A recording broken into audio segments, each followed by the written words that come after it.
Hi, ladies. I hope everybody's off to a good start in September and getting settled in. I know my kids started school last week and we're adjusting to our new school and two boys in high school and sleeping in the morning. So it's going to be interesting. Strap in because the next 9 months are going to be quite the ride.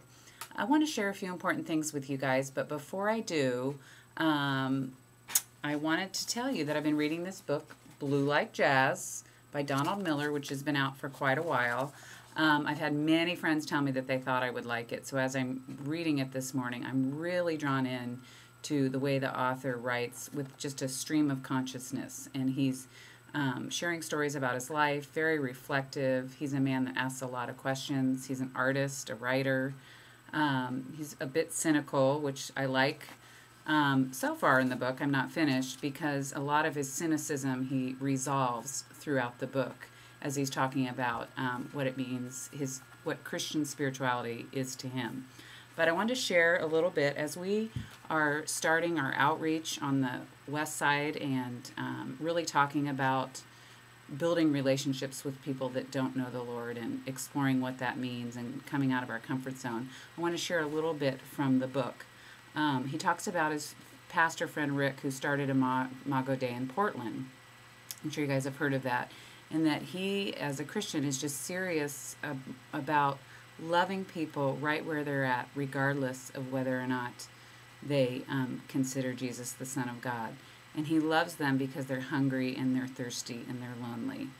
And Rick, the pastor of Imago Dei, really sees evangelism as meeting a felt need. And so, in the author of Blue Like Jazz, let me read you a quote from him. He says about Rick, his pastor friend. He said, "I thought it was beautiful because I had the same need," and he's talking about getting his felt needs met. "I mean, I really knew I needed Jesus, like I need water or food, and yet it was frightening because Christianity is so stupid to so much of our culture, and I absolutely hate bothering people about the stuff. Some of my friends who aren't Christians think that Christians are insistent and demanding and intruding, but that isn't the case. Those folks are the squeaky wheel. Most Christians have enormous respect for the space and freedom of others. It is only that they have found a joy in Jesus that they want to share. There is the tension that lies."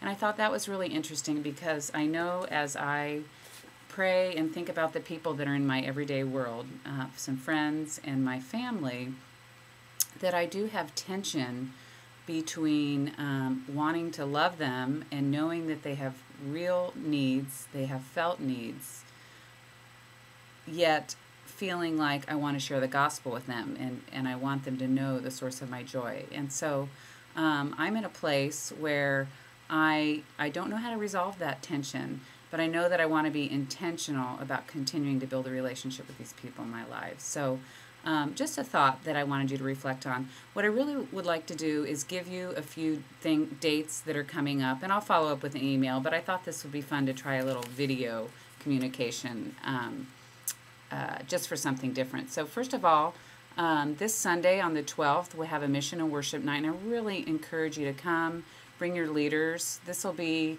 a time of really getting down to the brass tactics, if you will, of our expansion and what's next and how we're huddling together as a core group. And that applies to every one of you, whether or not you're going to call the Philida your home or the East Side your home. So I encourage you to come to that. Our amazing race is Saturday the 25th, and we've had a few signups trickle in, so I think women are out there putting teams together. But I encourage you to pick up a registration form and seriously consider how to invite women into your sphere of influence to be part of this event. I think it's going to be really fun and hopefully inspirational too.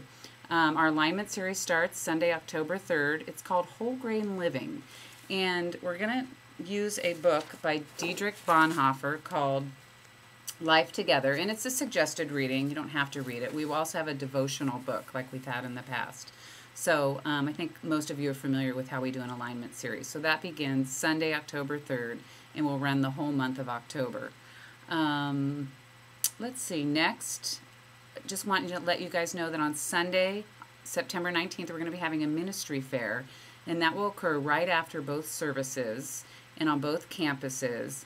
And I would love to have some of you help man those tables. It's just an opportunity for people to come through and look at different ways to serve. As you both know, when people are beginning to grow in their faith, sometimes a big step is to get involved and to serve. So this is an opportunity for people to check out what's going on as we minister to women and to invite them in to serve. And then finally, ladies, as we talked about our leadership meetings, how we're going to do them a little differently this year. Our first one isn't till October. It will be Saturday, October 16th from 9 to 1 here at the church. And then we won't meet in November so that you have a freedom to meet with your leadership teams. And then we'll meet Wednesday, December 8th from 7 to 9. And I'll follow that up with an email. So God bless you. And I just want to encourage you as you wrestle with that tension of sharing your faith, but just really caring about people, that if we could just put down our agenda and the program that we have in our minds to bring people to Christ, and that we just really authentically love them. I know for me that speaks volumes, and I know that that is one way that the Lord can speak through us, is if we are willing to authentically care about people right where they're at. Love you, ladies, and I'll see you soon. Bye.